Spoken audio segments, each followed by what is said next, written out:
If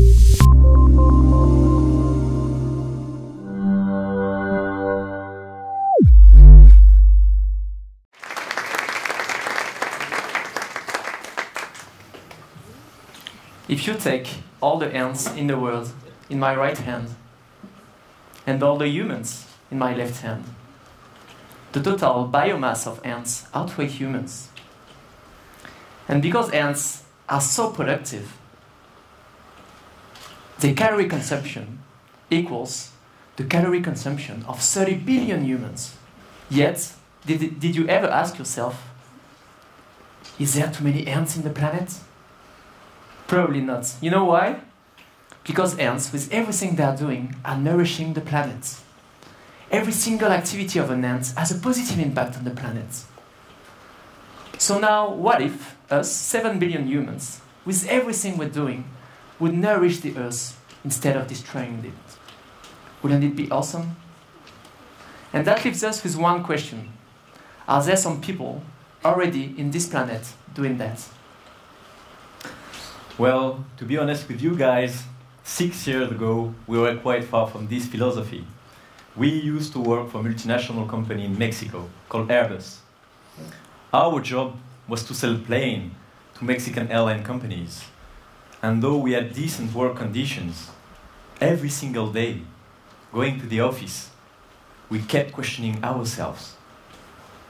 We wanted to have a positive impact on the planet, and at the same time, we were working for one of the most pollutive industries worldwide, and most of all, we were not passionate about what we were doing. During professional meetings with engineers, they were talking about fuselage, cockpit, winglet. Boring. We are not passionate about it at all. But we do share one passion with Jules. Surfing. Such a great feeling. To catch the right wave, you have to be in perfect osmosis with nature. And once you're on it, that's pretty unique. But when the ocean is your playing court, you quickly face major environmental challenge. Plastic. By 2050, there will be more plastic than fish in the ocean. And this is happening now in some region of the world, such as the north of Corsica Island, where there is more plastic than plankton. We could not let that happen. So we start looking for solutions. Right, Jules? That's right, Raphaël. We start looking for solutions, but quickly realized, 80% of the waste in the oceans come from the land. So we wondered, why so many wastes? And we understood the waste were coming from our current economic model. Since the Industrial Revolution, we've been developing in a linear economy. We take resources, we make products, we use the products, we just throw it away. Hence the line. Can't work forever, right? Two major issues. Less and less resources, and more waste. This is a lake in Senegal. Well, this used to be a lake. Now it's one of the biggest landfills in Africa. Every day, 2,000 tons of waste ends up there. And that illustrates perfectly the stupidity of the model. Everything there, we needed resources to extract. Electricity, water, manpower. Now it's there, useless, worse than useless. Now it's damaging both people and the planet. And so with Raphaël, the more we're digging into this issue, the more we wanted to find solutions. And this is when we came across a concept that would change our lives. Right, Raphaël? Yes, Jules. Circular economy. In really simple words, circular economy is how to use natural resources in a smart manner so we don't produce any waste. And we have a question for you guys. Who do you think is the best circular economy student? Nature. Don't you feel better now, looking at this beautiful rainforest in Brazil? Well, in nature, there is not such thing as waste. Every waste produced by natural ecosystems is used as a resource. And as French chemist Lavoisier would say, nothing is lost, everything is transformed. So why not mimicking nature? Well, when we discovered circular economy with Jules, we couldn't stay in front of our laptop at the Airbus office, right, Joel? No, we couldn't. So what we decided to do is just to quit our job. We came back to France and we launched an NGO. We wanted to achieve the first circular economy world tour. We really wanted to go during 17 months in 22 countries, see concrete solutions as existing everywhere, as they covering the whole economy, and more important, who is implementing those solutions. So now we'd like to take you all with us in our journey around the world to meet with 3 very special people in 3 special locations. And where should we start, Rafa?